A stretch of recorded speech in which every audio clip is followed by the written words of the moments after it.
Hello everyone and welcome to the program Talk Sport on Global Television. I am Samuel Odi. Many thanks for joining on today's edition of the program. Today we have lots to unpack in today's edition of Talk Sport because we've seen Nigerian defending champs of National Youth Games. Delta State has camped over 600 athletes ahead of the National Youth Games that will be coming up shortly. And also we have a whole lot to discuss, and then we'll be looking at angles of sports development in Nigeria, to be precise, and I have someone in the studio with me who will be helping us, do justice to that conversation. And also, as the year is winding up, a whole lot of competition is coming up, and a whole lot of individuals are creating sectors and other means of, having conversations around sport. Just like Sheikh Udiko says, the National Sports Commission has emphasized on the importance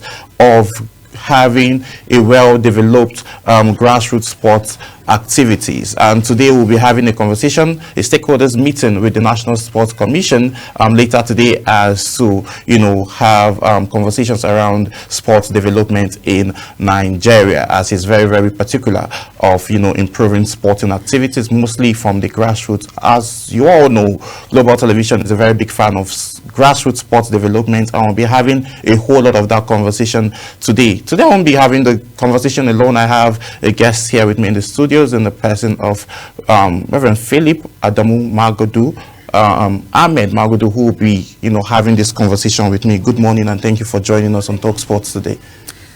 Good morning, Mr. Sam. It's my pleasure. Yes, the pleasure is ours. So now let's get right into it quickly. Looking at it now, let's talk, looking at grassroots sports development generally in Nigeria. How well would you say that Nigerian has evolved and developed in terms of sports?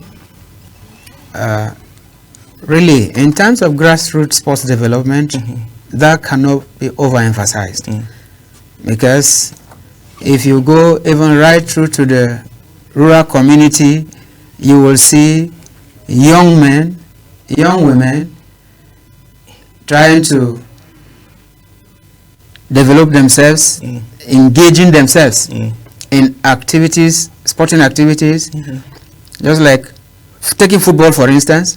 You see, sometimes you see boys trying to form up something in form of football and engaging themselves, and they have local teams and they have local coaches helping to groom them. So, and that is the takeoff point from the grassroots, growing gradually, getting to the local government level, to the state level, and to the national, and subsequently at the international level. So the grassroots sports development in Nigeria has been commendable.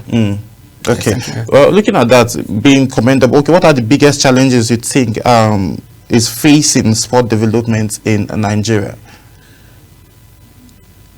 The aspect of encouragement, because just like people like me, my experience, some of these activities, because of the engagement, there may be some rough experiences. When there are contacts, there could be some injuries, and it will require that some of this be treated, and they are encouraged to go back. Once you discover some of these young ones in their area of skills, is it football, is it volleyball, is it basketball? My mother, when I was injured at the field some years, because I know you used to be a very good player back in the day. Sure, she discouraged me because I was injured around my eye, and she felt I was going to lose my eye. So for that, and that became a discouragement. But along the line, I found myself, the later part of my life, involved and encouraging the youth, even at the church level, the Christian sports outreach in the church, and till today, we are into that. Okay, let's look at it from this angle now. You mentioned, communities, you mentioned local government, you mentioned, state level, and then federal, and then international. Grassroots is very, very key, and it's very, very important that, the people in the local government and our local communities feel included in things that goes on in the not just in sports, but other activities. So let's look at it from this angle. You mentioned about church, and hearing that there's Christian National Cup that is coming up and is about to cover 36 states. How is that preparation coming up? Yes, I am honored to speak here for the Nigerian Christian Cup, which by the grace of God, we have been involved, which last year we had the activities, which we began from the States Christian Cup, then we got to Abuja Christian Cup, then the Nigeria Christian Cup. So, as a take of the maiden edition, we began with the geopolitical zones, where we had a team from that was the winner from Rivers, we had from Lagos, we had from Taraba, we had from Kaduna, we had from Abuja, and which at the end of the day we had the Abuja Christian Cup, then the finals, which we had the National Christian Cup, which we had here. And that is the vision of using sports for discipleship. And that is the vision of the Lighthouse Rescue Sports Outreach Ministries. And for this year, by the grace of God, preparations are on top gear.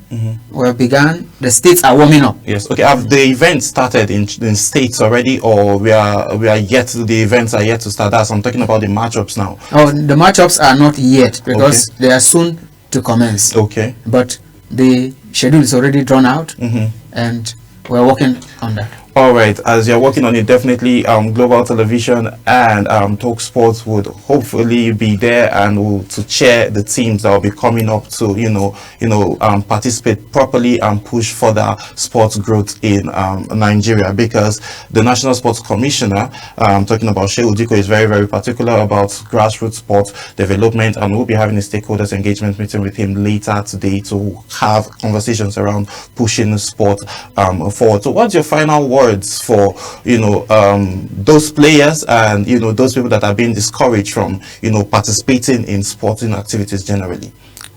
I want to say, as the good book will say, from the Christian perspective, the gift of a man make a room for him. And so for those that have developed these talents in whichever area of sports, they shouldn't be discouraged. They should work at it, and with prayer and resilience, they will achieve.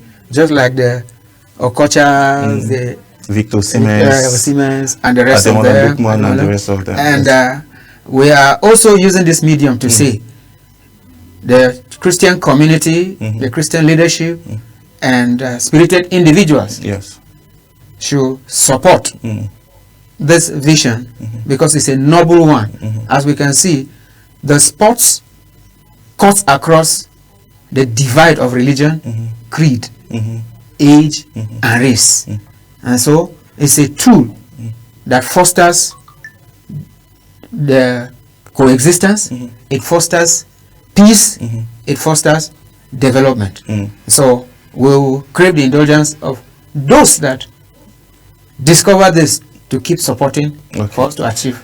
All right. Okay. Thank you very much, Reverend Philip ADAMU, for taking our time to join us on Talk Sports today. Really appreciate you. And pleasure, sports is something we're looking to develop the more in Nigeria, and we hope to see that more of this happen soon. And before we go quickly, let me bring you updates in the ongoing Afro Basketball Championship that is going on in Angola, as Senegal and South Sudan had a very, very beautiful clash, and I'll just leave you with the highlights of those games, and when we return back to Sport continues, as I'll be having conversation with the Commissioner of Sports from Niger State. Please do stay with us. Here are the highlights. Oh, it goes in. Wow.